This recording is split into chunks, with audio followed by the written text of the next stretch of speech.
मेरे सामाजिक परिवार के सभी सदस्यों और यह वीडियो देखने वालों को नमस्कार। मैंने कहा कि चीन से संबंधित और चीन से संबंधित क्या, उसकी बदमाशियों की, उसकी जो कारगुजारियां हैं, उसके जो कुकर्म हैं, उसकी हर जानकारी आप तक पहुंचाऊंगा।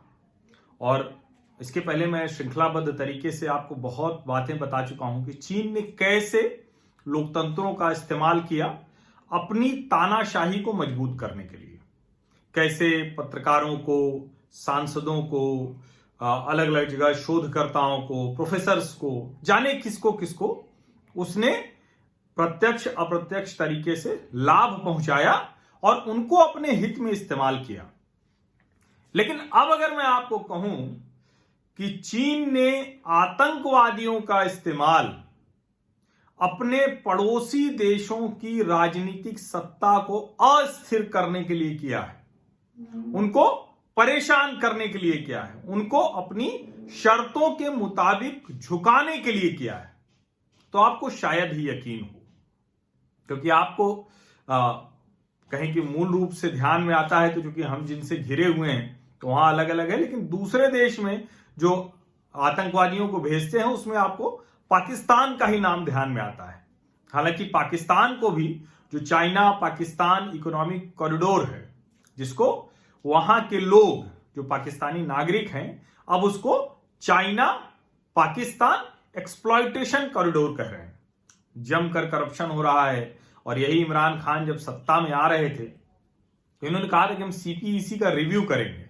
वो ठीक वैसे ही जैसे अरविंद केजरीवाल जी ने सबको जाने क्या क्या कह के कहा था कि ये कर देंगे बिजली कम, पता नहीं क्या क्या बोला था।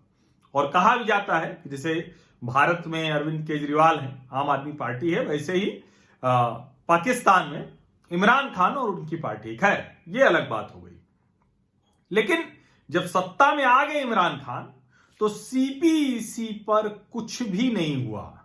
वहां जो जांच रिपोर्ट आई है, जो खबरें आ रही हैं कि भयंकर भ्रष्टाचार, जमकर करप्शन हुआ, लेकिन उसमें कोई कर क्या सकता है। चीनी कंपनियां हावी हैं, पीएलए के ट्रूप्स बाकायदा कॉलोनी बनाकर रह रहे हैं और अब वहां जो भी उसका विरोध करता है उसको आतंकवादी करार दिया जाता है। ये एक बात। लेकिन अब कैसे सीपीईसी के खिलाफ बोल पाएंगे इमरान खान, क्योंकि सीपीईसी जो अथॉरिटी है, सीपीईसी उसके जो नोडल ऑफिसर हैं वो लेफ्टिनेंट जनरल असीम सलीम बाजवा, ये रिटायर्ड हैं, वो इसके नोडल हेड हैं। तो अब भला कैसे इस सीपीईसी को, और ये सीपीईसी इसलिए भी बड़ा महत्वपूर्ण है भारत के लिहाज से तो है ही, क्योंकि भारत के ही एक तरह से जो कब्जे का हिस्सा है उस पर ये पूरा प्रोजेक्ट है। भारत से रणनीतिक तौर पर इसका बड़ा कहें कि चीन इसीलिए उस हिस्से को करना चाहता है। लेकिन असली बात क्या थी, जो belt and road initiative, one belt one road, दुनिया भर के 70 देशों से गुजरने वाली चीन की अति महत्वाकांक्षी $62 बिलियन की जो परियोजना थी, उसका ये पायलट प्रोजेक्ट है चाइना पाकिस्तान इकोनॉमिक कॉरिडोर। ऐसे ही चीन हर देश के साथ एक इकोनॉमिक कॉरिडोर कह के उनके यहां अपनी स्ट्रेटेजिक सामरिक सड़क बनाना चाह रहा है। और चीन तो चूंकि भारत के विरोध में कुछ भी करने को तैयार है तो आसानी से मान गया, उसने किया। लेकिन दूसरे पड़ोसी देश जो चीन के बड़े नजदीकी माने जाते हैं उसमें से एक देश है म्यांमार। म्यांमार चीन के बहुत ही साथ खड़ा रहने वाला देश, और अब वहां से भी विरोध के स्वर उठने शुरू हो गए। कमाल की बात यह कि म्यांमार के जो जनरल हैं, म्यांमार के सीनियर जनरल मिन ऑन्ग, इन्होंने चीन के ऊपर जो हमला बोला है, चीन के कुकर्मों का जो कच्चा चिट्ठा खोला है, वो कहां खोला? वो रूसी टेलीविजन चैनल, जो उसको एक इंटरव्यू दिया, ज्वेज़दा जो रूसी टेलीविजन चैनल है, उसको दिए इंटरव्यू में कहा कि जो मजबूत ताकतें हैं, स्ट्रांग फोर्सेज हैं, वो म्यांमार में आतंकवादियों को समर्थन दे रही हैं। और सिर्फ इतना ही उन्होंने नहीं कहा है, उन्होंने बहुत कड़ाई से कहा कि जो म्यांमार में आतंकवादी संगठन हैं अलग अलग, वो सारे के सारे जो पश्चिमी म्यांमार है, जिसकी सीमा चीन के साथ लगती है, वहां के सारे आतंकवादी संगठनों को हर तरह की मदद देने का काम चीन कर रहा है, हथियार की सप्लाई कर रहा है। जैसे हम लोग आए दिन देखते हैं ना कि जम्मू कश्मीर में या देश के अलग अलग हिस्सों में जो पाकिस्तान समर्थित आतंकवादी आते हैं तो उनसे सेना हथियार पकड़ती है, उनसे जो अलग अलग उनके सामान पकड़े जाते हैं। कमाल की बात यह कि उन सब पर पाकिस्तानी आर्मी की छाप लगी होती है। पाकिस्तान की जो नापाक खुफिया एजेंसी है ISI, उसका निशान मिल जाता है और बड़ी आसानी से पता चल जाता है, दुनिया को भी पता है कि भारत में जितनी आतंकवादी घटनाएं हुई हैं उस पर पाकिस्तान का ठप्पा होता है। पाकिस्तान से आतंकवादी आते हैं, पाकिस्तान से हथियार आते हैं, पाकिस्तान से करेंसी आती है और ज्यादातर वो नकली करेंसी होती है, असली करेंसी देने की तो उनकी औकात है नहीं। ये सारा का सारा काम पाकिस्तान भारत में करता है। और कमाल की बात ये कि चीन, जिसको लेकर ये कभी दुनिया में नहीं आया कि वो दूसरे देश में आतंकवादी भेजता है, क्योंकि ये माना जाता है चीन तो डिप्लोमेटिकली, स्ट्रेटेजिकली, डिफेंस के तौर पर, इकोनॉमिकली हर तरह से दूसरे देशों पर इतना प्रभावी है कि उसको आतंकवादी भेजने की जरूरत नहीं है। तो अब वो चीन से आतंकवादी नहीं भेजता है, लेकिन चीन की PLA और उसके जो रिसोर्सेज हैं उनका इस्तेमाल वो दूसरे देशों के, खास करके जो पड़ोसी देश हैं जिनकी सीमाएं लगती हैं, और इसको बार बार मैं जिक्र करता हूं, आप लोग एकदम इसको ध्यान में रख लीजिए कि 14 देशों से चीन की सीमाएं लगती हैं और 23 देशों के साथ उसका विवाद है। और अब हर देश चीन के खिलाफ मजबूती से मुखर हो रहा है। 2 देशों को छोड़ दीजिए, वो 2 देश कौन से हैं? एक नेपाल, जहां KP ओली मैंने बताया कि अब गए कि तब गए कि मुद्रा में है, उनके खिलाफ बहुत जबरदस्त आक्रोश है। अब तो उनकी पार्टी में भी उनको हटाने के लिए वो एकदम से दबाव बन गया है। कहा जा रहा है कि आप त्यागपत्र दीजिए। वो भी शी जिनपिंग बनना चाहते थे नेपाल के, वो भी चाह रहे थे कि सारी शक्तियां, सारी ताकत KP ओली में निहित कर दी जाए और वो नेपाल को चीन जैसा बनाए। अब होता क्या है कि आदमी को अपनी ताकत, अपनी क्षमता का आकलन कर लेना चाहिए, उससे सहूलियत होती है। लेकिन KP ओली क्योंकि बहुत जिसको कहते हैं ना कि क्षणिक बुद्धि के आधार पर उन्होंने किया, निश्चित तौर पर भारत और चीन के रिश्ते को भारत और नेपाल के रिश्ते को बुरी तरह से बिगाड़ दिया है। चीन के बंधक बुरी तरह से हो गए हैं, लेकिन जो उनकी साजिश थी वो साजिश तो काफी हद तक सफल हो गई। भारत और नेपाल के रिश्तों में बहुत कटुता आ गई। हम उम्मीद करेंगे कि जल्दी ही वो रिश्ते बेहतर हों और जो पब्लिक टू पब्लिक है, पीपुल्स टू पीपुल कॉन्टैक्ट है, वो ठीक हो।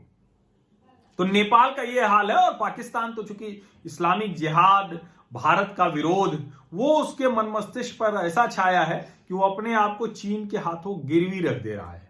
चीन के सामने वो आत्मसमर्पण कर चुका है। लेकिन म्यांमार ने ऐसा नहीं किया।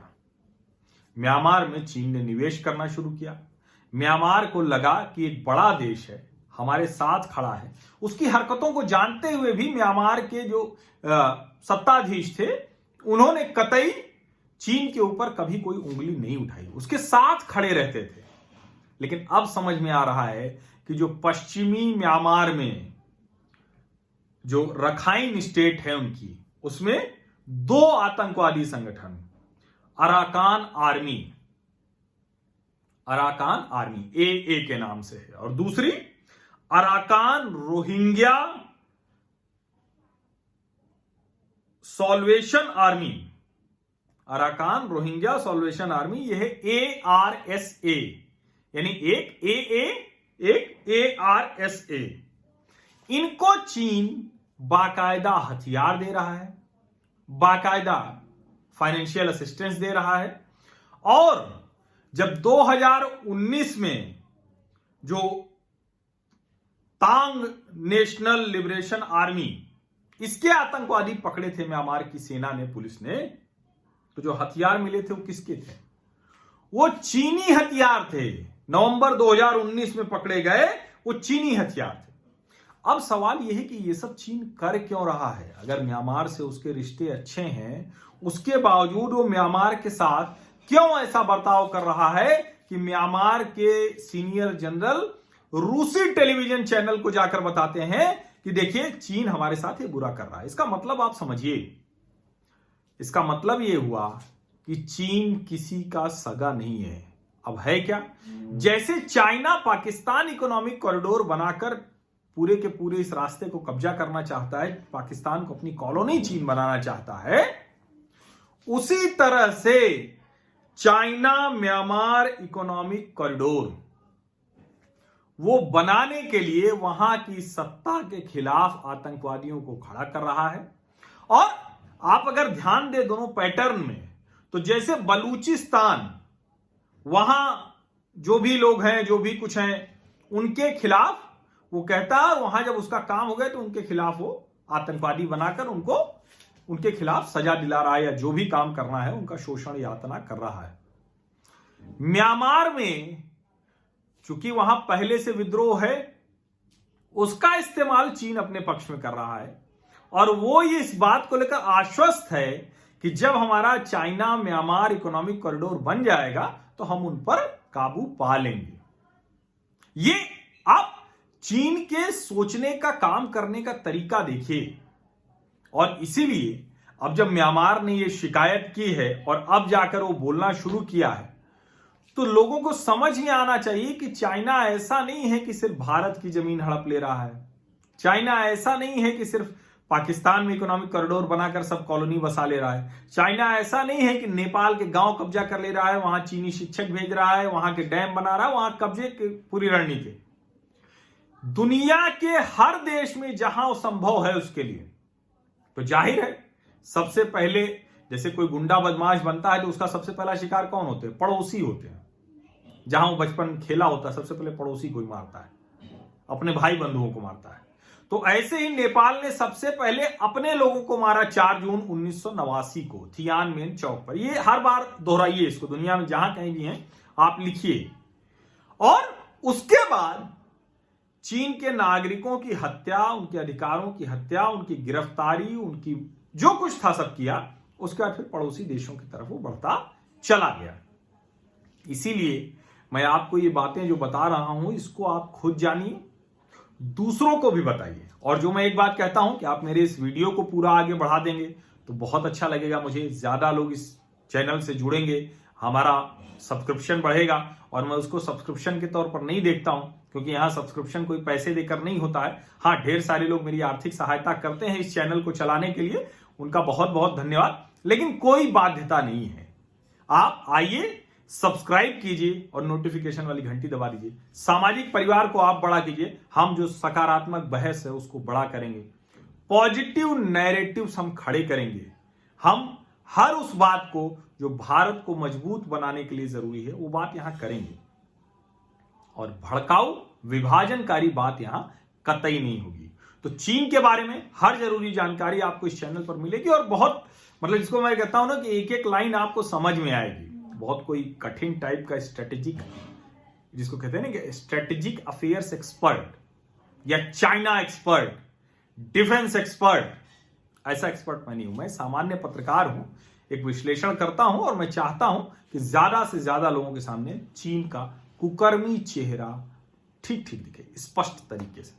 बस इतनी सी कोशिश है। आपको ठीक लगता है तो चैनल को सब्सक्राइब कर लीजिए, नोटिफिकेशन वाली घंटी दबा दीजिए, और इस वीडियो को ज्यादा से ज्यादा लोगों तक पहुंचाने में मेरी मदद कीजिए। बहुत बहुत धन्यवाद।